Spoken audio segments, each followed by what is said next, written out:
Hi, and welcome to another episode of KammaKast. Today we have a very interesting individual joining us today. We have Ted Christie-Miller, who is head of carbon renewable at BeZero Carbon and was also was a policy fellow at Onward. I'm quite excited to talk to Ted because this is an area that I know a little bit about, but being entirely honest, I'm only scratching the surface. And it looks to me that what the guys at BeZero are doing is actually very innovative and in terms of really helping to push the climate agenda forward with kind of more of an incentive stick. They are really trailblazing in this space. So I would like to hand over to Ted to firstly get to know you a little bit better. Can you tell us a little bit about yourself, Ted, and how you've ended up as head of carbon renewal at BeZero? Yeah, well, thank you very much for having me on. It's great to hear. Yes, it might be worth doing a bit of background, just how I got into this role. So, as you mentioned, I used to run the climate research at the think tank Onward in Westminster. I sort of founded and led the Getting to Zero program, which was a cross-party program that was co-chaired by former secretaries of state. So we had Dame Caroline Spellman and Caroline Flint, who was helping with the commission. And it was really sort of unpicking the practical and politically possible solutions to decarbonisation. And we had some good success with the program, managed to get some citations in the white paper, net zero review, and a few other bits. And the research, we tended to quite a lot of complex data analysis to do new and interesting ways of demonstrating some of the decarbonisation challenges which we face in the UK. We had, the point of it really is to try and change government policy. So we had a bit of success on that front. It's always quite hard to really track how your success is, because you can obviously write a recommendation and the government might do it, but this very high possibility they never read your research, but you sort of take it in your stride anyway. Things like contract difference for carbon capture, usage and storage, fossil fuel investment overseas, some of these kind of things that we campaigned on, we were really well. We did a report on British Development Bank before set up infrastructure bank. So all of that side of things. It was a really fascinating place to be. And I'd say Onward now, I think probably more so after I left, to be honest, but it really is sort of the think tank in Westminster, and has got one of the most influential climate programs in London. And part and parcel of that, my former boss, the director at the time, is now the deputy chief of staff in number 10, and he's sort of running the policy bit in number 10 Downing Street. So hopefully we'll see some ideas that does excite me. Yeah, that gives me hope. Yeah, so we'll see if any of those reports manage to filter their way through. Yeah, so that's kind of my background really in that policy, and in that, so the final leg of that program, we did a lot of work industrial decarbonisation, did a future technology innovation, and that is where I really started to come across engineered carbon, also things like direct air, things like bioenergy, carbon capture and storage, some of these new and emerging technologies, and sort of got to know some of the carbon engineering, which are one of the sort of prominent direct air companies in the world, and did lots of policy basically looking at how we can help scale that market. That's when I got really interested in it. I kind of had a bit of a light bulb where I was looking at climate models, and I just saw this massive wedge that was using 10-15% different climate models of the negative emissions that we need. And if you're going to do that from afforestation, it's wild, like the 16 times the Amazon rainforest is the equivalent of type of removal in nature. So the technological element for me was like, well, clearly we have to scale this urgently. And I looked at the industry, and this sort of tiny cottage industry with basically Stripe and Shopify doing things like Microsoft, but really sort of tiny collection of startups. And anyway, has the roots to then meeting founders just about 2 years ago now, and they were at the time really building this ratings agency, and we're really interested in this side of the market, the engineered carbon removal side of the market. So yeah, it might be worth, for context, explaining what the company does, right? How that would be works. So BeZero Carbon is the world's largest provider of critical rating-based analysis on the carbon market. We have over 300, maybe 300 carbon projects across all 6 sector groups of voluntary carbon market, which accounts for almost half of the outstanding credits on the market. And our technology ratings and research sort of enable market participants to make those better net zero solutions. And we've got a really fantastic team there. I think now up to something about 130 people. When I joined, it was about 25. So it's been a massive bit of growth over the last year and a half. And we've got some of the back in the world, some of the biggest commodity houses and companies that are all using our ratings. And we've got partnerships with major carbon credit exchanges like CBLs, which like that to other places. And at the core of what we do is we do carbon ratings. So a bit like how in financial markets you have P and E's that will raise less to be a bond income market. It's a similar idea of how we're doing it. And so the rating itself is our opinion on the likelihood of a carbon credit ton of carbon equivalent avoided or removed. And the rating itself sort of follows a robust analytical framework. It has sort of 6 critical risk factors affecting the quality of credits issued by the project. And so that's sort of the organization itself. Within that market, the voluntary carbon market, mostly avoidance, about sort of 7% is removal and sort of less than 1%. Cool. I came on to look at that less than 1% because we see a really big growth opportunity. So my team, the ratings, yes, so where there is capacity in the market, like biochar credits, where they're kind of the only ones that are ones that you can really buy to offset your own emissions buys of the retirable credits, what is in the market as post. And then we are also rating future projects. So just as an example, if you had a direct air capture project that maybe is going to kick off in 2025, we're looking at ways in which you can start to evaluate that in a similar way. So that's the kind of rating side. And my team really is focusing a lot on the R&D side as well. So lots of the long and short form research things. And the team, we built a scalability assessment that was published early this year. It was kind of the first of its kind, looking at a number of carbon removal methods that we work with and looking at how scalable they are. Because obviously the challenge to where we need to in 2050 is enormous. And so the ability to solutions is really critical. And then we're doing something with durability. So ensure how long that carbon is going to be locked away for. So yeah, that's sort of largely what we do within the company. Yeah, happy to dig in on that.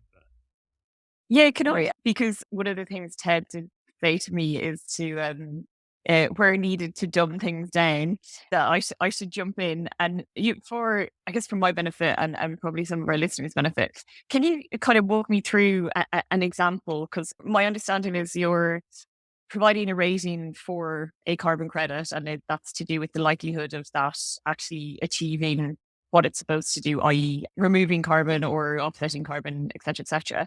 So could you walk us through a really simple example? And I know there's probably so many complex calculations and inputs into that, but if my challenge to you is, could you give me a really simple example of how that works in practice?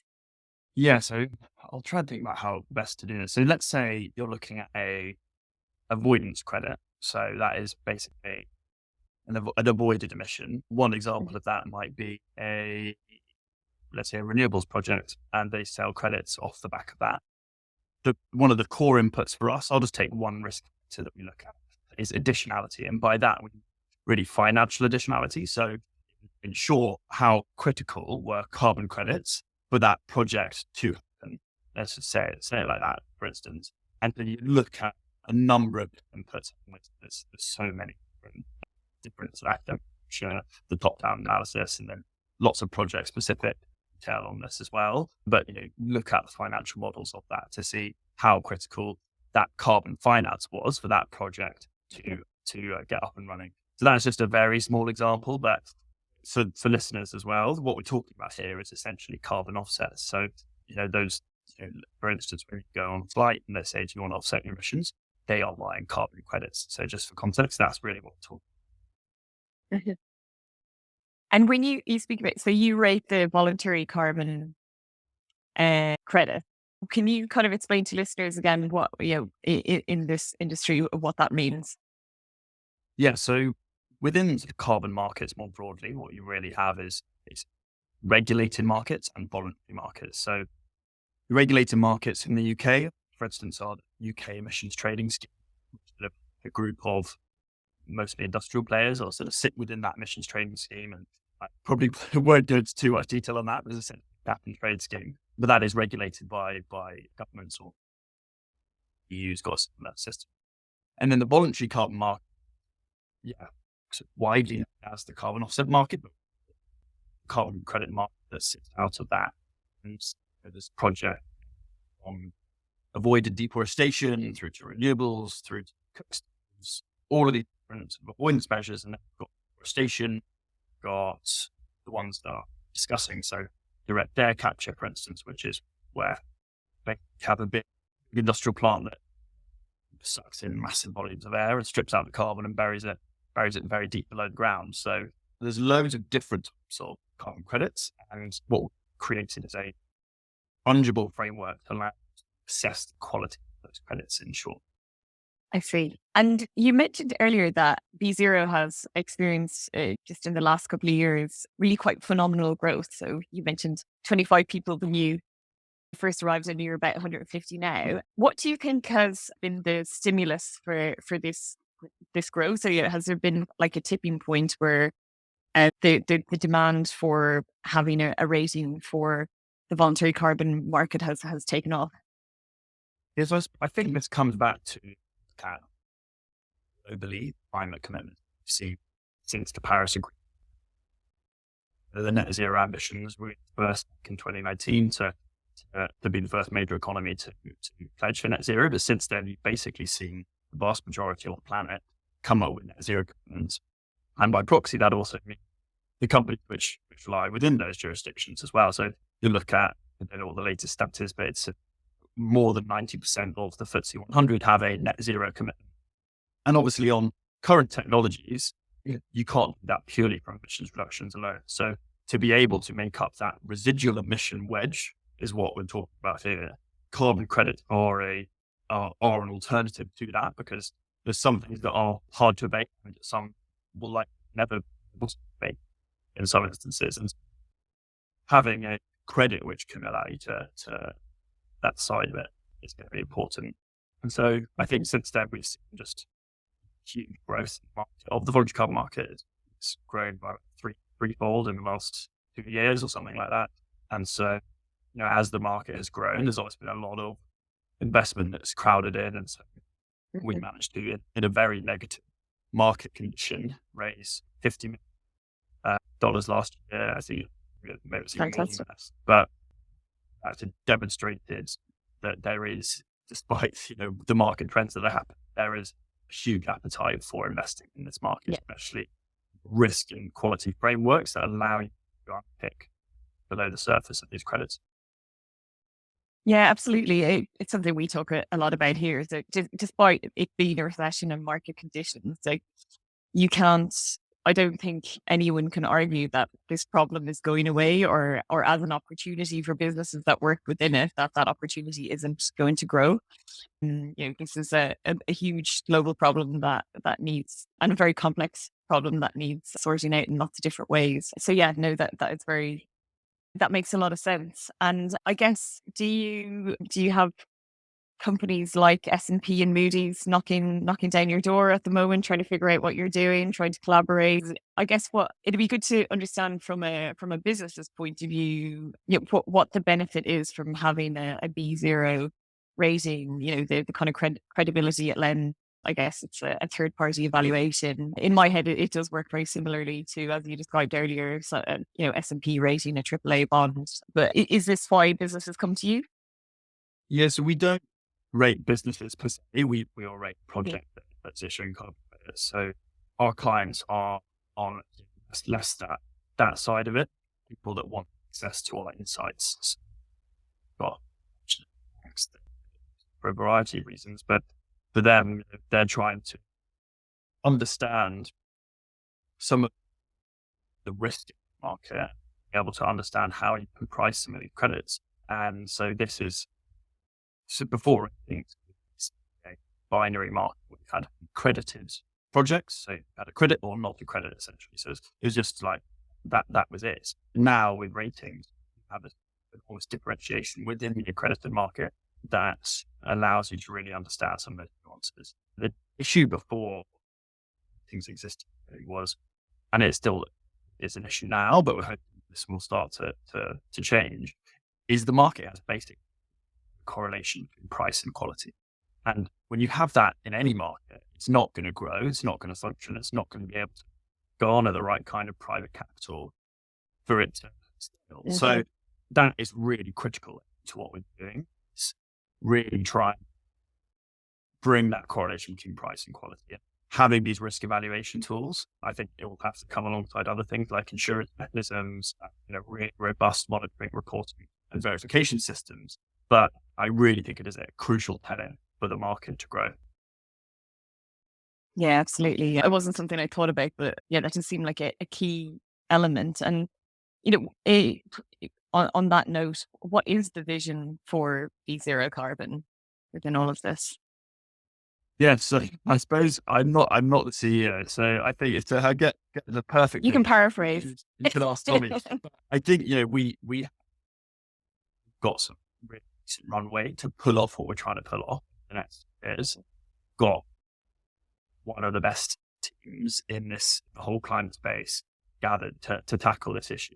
And at the moment, we really focus on what I was calling post-market, which is basically the kind of credits that have been issued and are retirable. And so what I think, a number of different ways to fulfill both the market that I'm looking at, so that interrogating carbon solutions, but also the wider, what is called the ex-ante market. That is the futures market. So for projects, aren't up and running and they are in the future, how you create new and analytical tools to evaluate them, I think is really important because it will, that's how you unlock investment for some of these very crucial projects. We did a lot of research, even looking at the carbon removal space. I don't know. So one of our and that piece of analysis was we need to grow the market by about 1,700 times by 2050. So this innovation curve is really very, very, very steep, and so you need to throw everything to private public sector, and you really need robust mechanisms to sort of help channel that growth. And as a technology company ourselves, what role does technology play in all of this for you in terms of, getting closer to achieving that lofty vision and I guess the nice tidy 50 million that you've got in the bank? How do you see that being deployed? Yes, technology is obviously important for us. We have a tech-enabled platform that provides all of our research and our ratings to our users. So it's very much at the core of the product. But I wouldn't say we're sort of principally a tech company. We're principally an opinion agency. Yeah. So it's obviously like crucial, but it wouldn't be. We're not creating sort of software products per se. Yeah, but more broadly, modeling in itself. Yeah, but technology is going to be really, really important for this market, and especially the market that I'm operating, the engineered carbon removal market, because they are really sort of technological solutions. So the nature-based side of the market, which is a sort of large portion at the moment, less tech-enabled, but some of these ones that I'm talking about, like air capture, they are enormous infrastructure project, infrastructure project, and it will be a huge technological undertaking, which is a move away in some respects from the traditional carbon offset, carbon credit market. And then I alluded to it earlier, the monitoring, reporting, and verification systems to some of these projects are really, really critical. So, for instance, there's a number of projects that do kelp sequestration. So, in simple terms, sinking seaweed to store the carbon. And that's just one example of that monitoring, reporting, and verification process is very challenging. And I think tech will enable a lot of those tools that are important for that. And for us, on top, we've got enormous observation team that's growing amazing work. So that is obviously a very technical part of the business that I imagine will crucial for us. Yeah, absolutely. And moving on to a slightly different topic within this topic, the whole area of carbon credits and carbon offsetting is a bit of a controversial one, and there are some people that have strong opinions that it's not doing enough to reduce the root cause of CO2 emissions. What's your opinion and take on that? What would you say to the critics of that approach? Yeah, well, I mean, highly rated credits by us are really in a minority. So the analysis is true in some respects. But what I would say is it's currently controversial because of poor practice. That poor practice is a result of a lack of risk and price discovery mechanisms. In short, this is what we're tackling. This is what we want to do, is to really boost integrity and transparency in this market, to really boost it and to make sure that those high quality credits have the prices to reflect and have the demand to reflect it, and that hopefully help channel that. Just as an example of what I'm kind of meaning by this, our most common rating of all of the 300 projects we have rated is our B rating, which is at the third from bottom. The definition of that is the credit issued by the project has low likelihood 1 ton of CO2 avoidance or removal. That's the most common rating. So there are challenges in the market, and I think there's a number of rating agencies out there, and we agree with many of them on many projects, but I think we've got the largest lower end of the scale because that is what our analysis shows. Yeah, to be honest, I think you are definitely solving a really, really big problem there with that. It's funny, one of the presentations I give about climate change, I talk about how this is one of the climate change is probably the biggest systemic crisis it's definitely the biggest systemic crisis that we've ever seen that kind of impacts globally. And if we look at comparable systemic crises that rock the world, so if we think about the Wall Street crash back in 1929, that gave birth to the need to standardize things. So it gave birth to, IFRS accounting, GAAP accounting, so that we could standardize companies. It was standardized how you report revenue. So there's less ways to be fraudulent about how you do that. Similarly, investment rating agencies kind of came out of that. And really, the climate crisis is no different in that way. It's like demanding these new ways to standardize how we report these things because they are becoming so important. And, green finance is going to be a massive thing in the future. So I think, what came out of the Wall Street crash was kind of huge enduring brands like S&P and Moody's eventually with the standardization of ratings. So I think it's quite an exciting space, particularly for a company like you, because there's a direct comparison to what you're doing and what happened in 1929. And for a kind of climate data analytics company like ourselves, is we hope to be kind of synonymous with some of the stuff that we're doing there within our niche in the built environment as well. So it is definitely trailblazing and very exciting and much needed. What do you see as your kind of biggest challenge and hurdle that you're kind of hitting against at the moment that kind of is maybe stifling progress? Because I know definitely in our world, there's some things that we wish would just happen a bit quicker that are kind of just slowing things down a bit. Yeah, so I suppose I'll be first answer wider market, and then maybe the second for the bit that I'm working with side. So I think in the voluntary carbon market, the challenge we really face, we are constantly campaigning on transparency. Transparency and disclosure is relatively poor across the whole market, and we really want to help change that. So transparency is the cornerstone of any well-functioning market. In order to build confidence in the voluntary carbon market, people need the information and tools to make informed decisions. Today, the lack of standardized and accessible information has posed a high cost to operating in the market, and it created barriers to entry. Market mechanisms such as exchanges and rating agencies are really helping to push greater transparency across the market and enabling it to scale effectively. We published our own accounting template that projects can see, and they know exactly the kind of thing they want to see in the public domain when rating a project. And as far as I know, that's the sort of first of its kind. And we're trying to really implore the market to take hold of it. So yeah, on the wider voluntary carbon market, the transparency is really crucial and something that pushing.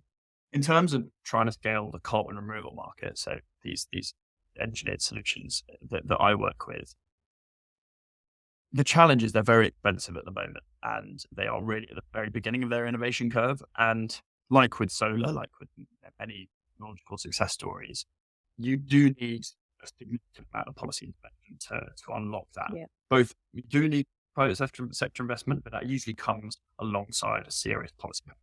And we've seen in the US enormous ambition by the Biden administration. I think it's 80 towards carbon management, which is huge, which is a game changer. And we're starting to see a lot of people in Europe to the US to try and get hold of some of those subsidies. And I think what I'd like to see in Europe is some kind of response to that. So some kind of really attractive policy framework. And we're never going to be able to match the funding of the US. I'm not will, but I'd love to see some way of us harnessing our own advantages. We've got some of the best universities in the world. We've got in the UK, we've got the best tech sector in Europe. So we've got some key advantages. It's just really trying to make sure that we make the most of it. And I think, policy frameworks that are simple and easy to follow that can crowd in investment, I think could be impactful. And I know that I think about this and I think time is of the essence when we've got such a challenge ahead. So I'd love to see some big changes in policy. Yeah, me too. Across the board, definitely. Well, maybe you can have some influence on that, given your previous role and who your old boss used to be. Yeah, I'm trying my best. Yeah, I bet you are. Well, I have to say, Ted, it's been absolutely fascinating. I have definitely learned loads. I think I knew about 5% of that. So I'm definitely a much more educated person about this market. It's something I find really fascinating. And I think actually most businesses going forward will need to know a lot about this if they're kind of going to be operating intelligently. So I'm actually really excited to watch the space and see what you guys do. And do you think you're solving a really big and really interesting problem, which are kind of the best kind of problems to be solving? So yeah, really excited to watch this space. And thanks for talking to us today. Great. Well, thank you so much for having me on, and apologies if I went a bit too in the weeds with some of this. I kind of forget that some of the terminology gets very, very technical very quickly, but it was great to chat. It wasn't too weedy. We stayed out of the swamp. Don't worry. I got it. So if I got it, I think everybody else can get it. But yeah, thanks.